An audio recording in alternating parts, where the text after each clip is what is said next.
সরকার সরকারের মানে জনগণের ৩৬,০০০ টাকা বছরে দেবে। আপনি ২০ টাকার ঢেঁড়স কিনতে গেলেও টিপে দেখেন।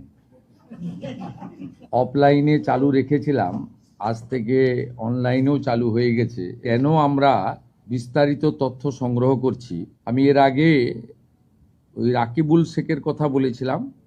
এই কেসে অনেক বড় পর্দা ফাঁস হয়েছে। বহরমপুর পিএস কেস নম্বর 843/2026, এখানে এখনো পর্যন্ত 22টা ফলস অ্যাকাউন্ট পাওয়া গেছে, যেখান থেকে মহিলারা নয় পুরুষরা লক্ষ্মীর ভাণ্ডারের টাকা নিচ্ছে, এবং এটা অনেক বড় সংখ্যা হবে। যত এটা আরও আমরা তদন্তের গতি পুলিশকে বাড়াতে বলেছি। 22টা অ্যাকাউন্টের মধ্যে 1 account is linked to Rakibul Sheikh. 15টা অ্যাকাউন্ট পাওয়া গেছে মুস্তাফিজুর রহমান এবং তার স্ত্রী তুহিনা। এরা 15টা অ্যাকাউন্ট চালাচ্ছেন লক্ষ্মীর ভাণ্ডারে। 6টা অ্যাকাউন্ট পাওয়া গেছে তারিকুল রহমানের। যারা 12 পাতা, 16 পাতা, 18 পাতা করছেন, এই রিজেক্টেড, জনগণের দ্বারা রিজেক্টেড নেতা এবং তাদের দলের লোকেদের বলবো যে এই সংখ্যাটা কত হবে আমরা জানি না। অবৈধ অনুপ্রবেশকারীরা তো পাচ্ছেন, তার সাথে সাথে হাজার হাজার তৃণমূল কংগ্রেসের নেতা যারা মহিলা নন বা এই কর্মসূচির আওতায় আসেন না, তারা লক্ষ্মীর ভাণ্ডার লুট করেছেন। সেটা আমরা পেয়েছি। আমরা কাউকে ছাড়বো না।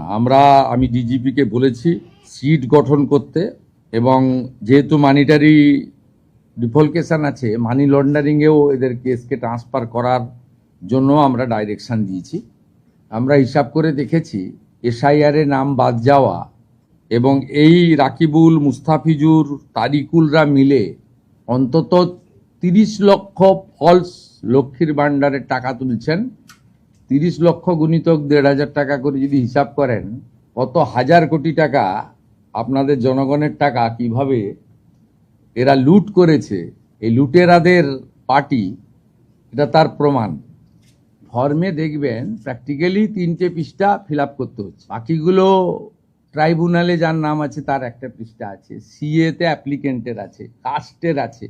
ওগুলোতে কার্যত কিছু নেই, এগুলো তো করছেন। দেখুন, সরকারের মানে জনগণের ৩৬,০০০ টাকা বছরে দেবে। আপনি 20 টাকার ঢেঁড়স কিনতে গেলেও টিপে দেখেন। আর ৩৬,০০০ টাকা বছরে দেবে, সহযোগিতা করুন না।